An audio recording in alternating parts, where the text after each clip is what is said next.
For more than 100 years, a single idea has followed millions of children like a shadow they never asked for. A diagnosis that was never real, but felt real. A label that shaped how teachers judged them, how parents spoke about them, and how society quietly feared them. Its name was only child syndrome. To understand how deeply this myth cut, you have to go back, far back into a world terrified of change. America, 1896. Factories rising, cities swelling, immigration booming. People feared the country was losing its moral center. And in the middle of that anxiety stood Granville Stanley Hall, a towering figure in early psychology, and a man searching for simple explanations in a complicated world. Hall looked at children without siblings and saw not individuals, but defects. He wrote that being an only child was a disease in itself, a statement that burned itself into the public imagination. No data, no large studies, only prejudice wrapped in scientific language. And yet, society believed him, because myths that simplify people are easy to hold on to. Because when the world feels unstable, humans reach for quick labels, someone to blame, someone to fix, someone to define. For the next century, this invented syndrome became a cultural reflex, a shortcut. A stereotype served to parents, teachers, and anyone who needed an easy explanation for a child who was shy, intense, imaginative, or simply different. But myths don't just mislabel people. They wound them. They shape how a child sees themselves, long before they ever understand who they really are. This is how a non-existent disorder became one of the most damaging stories America ever told its only children.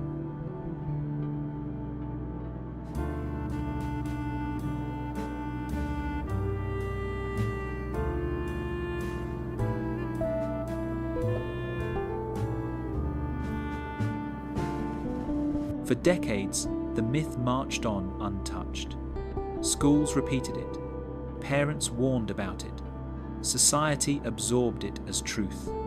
But eventually, science decided to ask a simple question. What if this syndrome didn't exist at all? In the 1970 seconds, social psychologist Tony Falbo began piecing together something no one else had bothered to look at: actual data. Along with her colleague Denise Pollitt, she reviewed over 115 independent studies on only children, an enormous body of research stretching across decades, cultures, and methodologies. And the result was almost anticlimactic in its clarity. There was nothing there. No spike in selfishness. No surge in narcissism. No pattern of poor social skills, emotional immaturity, or maladjustment. Instead, something unexpected emerged. Only children tended to score slightly higher on intelligence tests, and many showed stronger academic motivation. Researchers believed this came from spending more one-on-one time with adults, absorbing vocabulary, reasoning, and expectations directly without dilution. Falbo didn't just debunk a stereotype. She exposed how powerful and lazy labels can be. She showed that the story society believed for 70 years had never passed even the most basic scientific test. Because the truth is simple. The only child syndrome was never a psychological condition. It was a cultural narrative repeated often enough that people forgot to question it. Science didn't just correct the myth. It revealed something even more important. Only children were never the problem. The stereotype was. Loneliness is a strange thing. People think it looks obvious: an empty room, a quiet house, a child playing alone on the carpet. But the loneliness of an only child isn't loud. It isn't dramatic. It isn't even visible. It's ambient, a quiet hum beneath everything. Most only children are perfectly comfortable being alone. They're artists of solitude, architects of inner worlds.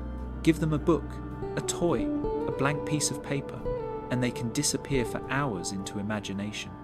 Aloneness they master early. But loneliness, that's different.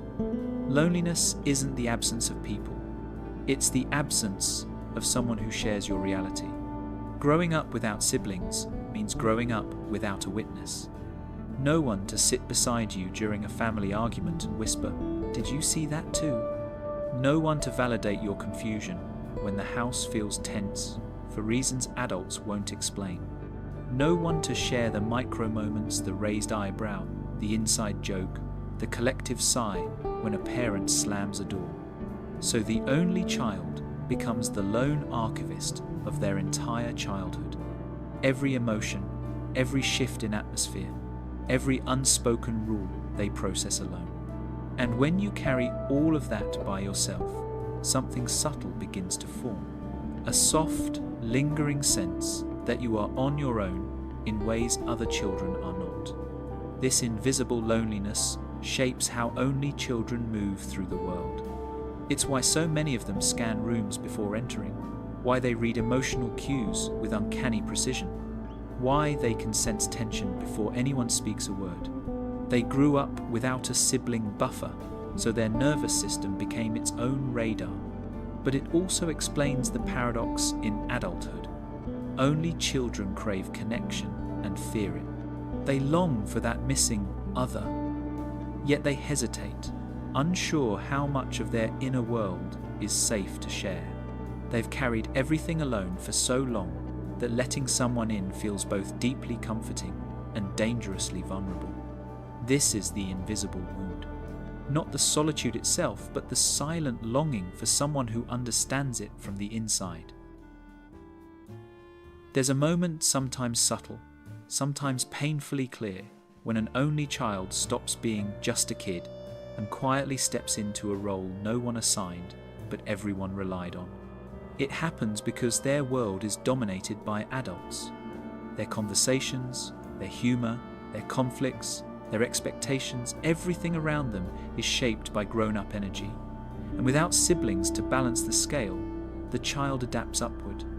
They start speaking like adults, thinking like adults, listening to problems meant for adults. Psychologists call this adult-dominated socialization, but in real life, it looks like something simpler. A child who becomes the emotional sponge of the household. They learn to read their parents' moods before breakfast. They sense when a joke lands wrong, when a voice tightens, when a conversation is about to go dark. Not because they're gifted, but because they have no one else to share the emotional workload with. And slowly, without meaning to, they take on roles that do not belong to them. The mediator during arguments, sir. The peacekeeper when tensions rise. The confidant when a parent feels lonely. The therapist when a parent overshares. It's a strange duality being praised for maturity while silently paying the cost of it. Then, outside the home, everything flips. On the playground, other kids feel chaotic, unpredictable, too loud. Their jokes seem childish. Their conflicts seem pointless. The only child feels older, not superior, just out of sync. Caught between two worlds, too grown for children their age, too young for the adults they understand so well. This is the little adult blueprint. A childhood fast-forwarded, a maturity unchosen, and a quiet longing to simply be a kid that never fully goes away. When you grow up without siblings, your first real social arena isn't the living room, it's the playground. And that difference matters more than most people realize. Children with siblings get a built-in training ground. They learn negotiation because someone else wants the same toy. They learn conflict resolution because someone is always annoyed. They learn emotional repair because they fight. And then 5 minutes later, they're friends again. Only children don't get those reps. So their first lessons in social dynamics happen in public, not in private, in front of other kids, teachers, and invisible social scoreboards. It's socialization on hard mode, which is why many only children swing toward one of two extremes. 1. The people pleaser. They become overly accommodating, overly generous, overly careful, not because they're weak, but because friendship feels precious in a way other kids take for granted. Losing a friend feels like losing the only peer connection they have. 2. The hyper-independent lone wolf. They're used to their own company. They trust self-reliance. They're comfortable being the observer rather than the participant. And they protect that comfort fiercely because relying on others feels foreign. Underneath both patterns is the same emotional truth. Social interaction requires more energy when you've had less practice at home. This challenge often follows them into adulthood. At work, only children may struggle with delegation because they learned early that tasks get done faster and cleaner when you do them yourself. In friendships, they may overthink small conflicts because they never learned the fight and repair cycle siblings practice daily. But the reality is not that only children are socially deficient. It's that they were thrown into the deep end without a flotation device and still managed to swim. There's a moment in almost every only child's life when they realize something quietly terrifying. There is no backup, no sibling to absorb pressure, no one to share the spotlight, no one to dilute the hopes whispered into their future. Every dream a parent ever had, every expectation, spoken or unspoken, lands on one pair of shoulders, and the child knows it. Sometimes it's explicit. Make us proud. Don't waste the opportunity we never had. You're all we've got. Other times, it's unspoken but unmistakable. In the way a parent watches their report card, in the way they introduce them to relatives, in the way every achievement is celebrated, with a shine that feels a little too bright. This is the burden of expectation, and it shapes an entire identity. Only children grow up believing mistakes cost more. That failure isn't just a learning experience. It's letting down the entire family legacy. It's disappointing the two people who invested everything in them. It's breaking something that can't be rebuilt by anyone else. So they adapt.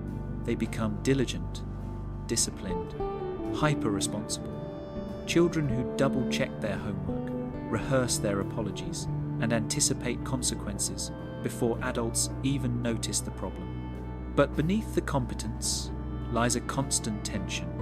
The fear of not being enough, fear of failing academically, fear of making the wrong career choice, fear of choosing a partner their parents won't approve of, fear of living a life that doesn't justify the sacrifices made for them. This pressure doesn't fade with age. It matures. It becomes perfectionism. It becomes self-criticism. It becomes the silent rule they live by. If I fall, there is no one else to catch the weight.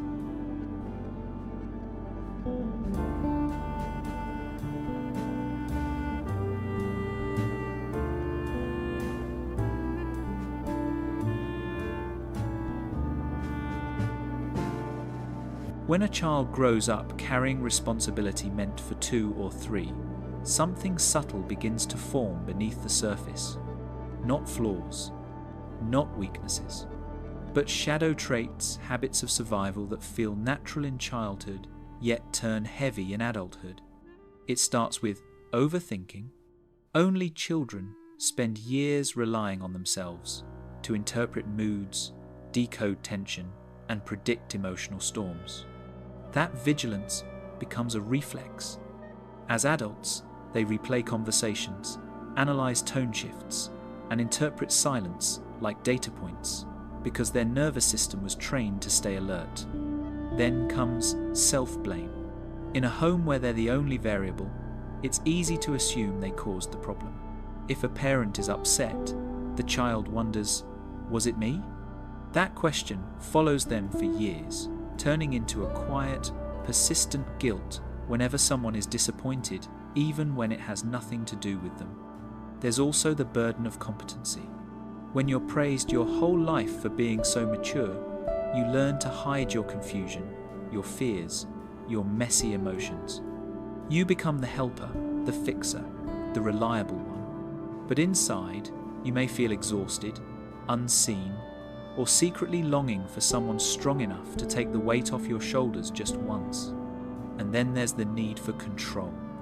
Not because only children are controlling, but because unpredictability once felt dangerous. They grew up without a teammate, so order became their safety.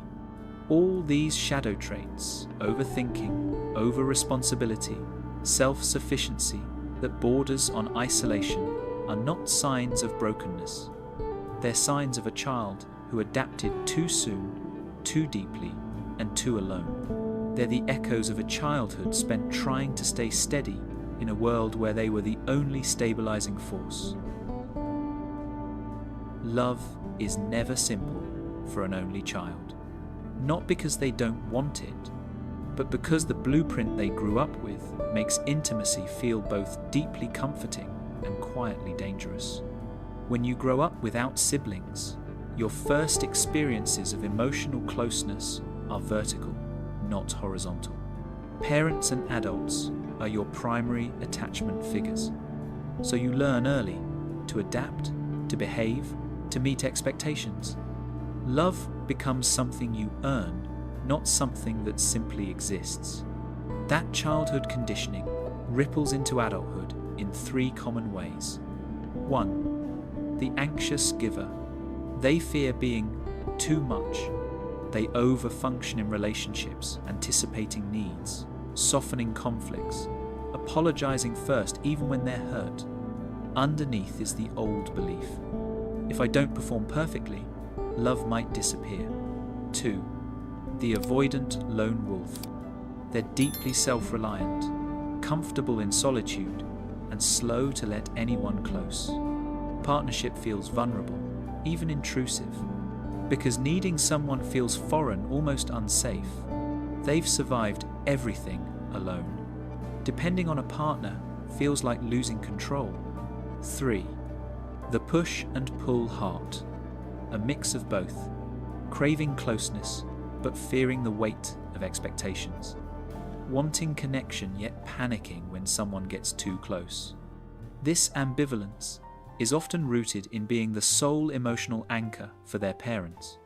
In love, only children often carry a quiet fear.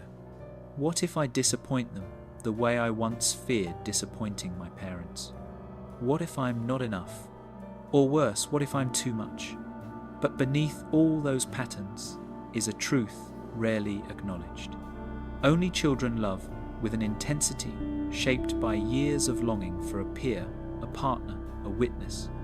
When they finally let you in, they don't just give affection, they give a lifetime of stored up tenderness, loyalty, and depth. Loving an only child means being invited into a world they've built alone and trusted to finally share. There is a moment in every only child's adulthood when the abstract suddenly becomes real. A parent gets sick. A doctor calls. A decision has to be made. And in that moment, the truth hits with a force nothing prepares you for. There is no we. There is only I. For people with siblings, these moments are shared. Someone divides the paperwork. Someone covers the hospital shift. Someone else takes the financial lead. The emotional weight gets distributed, even if unevenly. But for an only child, every role becomes theirs: the advocate, the caretaker, the decision maker, the financial planner, the emotional anchor, all at once. It's a kind of pressure few people talk about because it's so deeply personal, so quietly overwhelming. You're not just managing logistics, you're holding the 2 people who once held you.